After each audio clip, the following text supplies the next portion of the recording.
But a really cool, fun gig, I think, would be on the convention like circuit. I can see why people do it. Yeah. And sometimes it gets like, you know, it goes from like comic book stuff to like a, you know, and you know, anime, and then like you'll have like, I went to a Comic-Con once where like Joey Fatone from NSYNC and like and Henry Winkler were there, and they were in the same row. What the fuck? I was like, what the fuck is this? I was dressed up like Carol from The Walking Dead. Like, what the fuck is happening? Like, I'm cosplaying as her. I just instantly think of somebody that's been shown, and those are our two walkers that are behind her. Yeah. No, and like I met both of them, and like actually like I love telling this story about Henry Winkler because like I use this as like, you know, when you play like Two Truths and a Lie. I have a lot of weird celebrity stories. Yeah. And it's so fun. Like, oh my gosh, but yeah, Henry Winkler, I accidentally tripped him at Comic-Con. It's a true story. It's true. And I was with my friend Catherine. Shout out Catherine, I love you. She wanted to go. She was a big fan of Happy Days, and she got a you know, you could buy an 8x10. She bought a Fonzie one.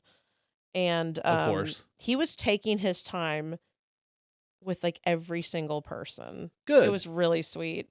But then I was just like, what's Henry Winkler doing here? Yeah. It's just like, it's just so out of place. And again, like Joey Fatone. How long ago was this? Like, how many years ago was this? Let's see. Like, what era Henry Winkler would this be? Pre-Barry? Pre-Barry? Definitely pre-Barry. Okay, This was back in 2016 or 2017. Oh god, yeah. So like post-Barry, those tickets or those autographs have been like, it's gonna be a different echelon now. Like, he's gonna be a different circuit probably. Henry Winkler probably, if he's doing those at all, because like he got paid big from Barry. Henry Winkler. Yeah, Henry Winkler. So you tripped him. So I tripped him, but we were in line. He was taking his time with everybody, and the way he was standing, he was, you know, backing up, saying goodbye to the people, and then I was like backed into a corner because they had like the little gates, and I was like, oh my god, I have nowhere to go. I have nowhere to go. I have my little mini backpack on, and I'm just like in a Batman shirt, stepping back, and then he hits my boots. And then kind of trips back, and the guy who was with him like holds on to him. You know, he doesn't fall. And I'm sitting here just like this. You killed the Fonz. And he turned around, and I was like, I said, "I'm sorry, Mr. Winkler." And then it was the cutest thing. He did this like disappointed dad look, like, and then he smiled and he did this, like, come here, and he gave me. He's like, "What's your name?"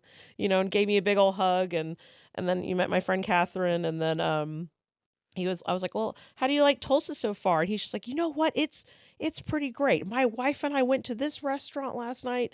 Oh, I can't remember the name of it. And like, you know, just talking to you, like he's your, like we're his buddies, you know, we took a picture with him. I'll have to like dig through the archives to get that one. Yeah, you gotta be careful with old folk, Missy. Don't you know that like don't think at that age they're like 65% porcelain? I know. Like imagine if like he fell and like broke his hip. Like I would be that bitch. Oh.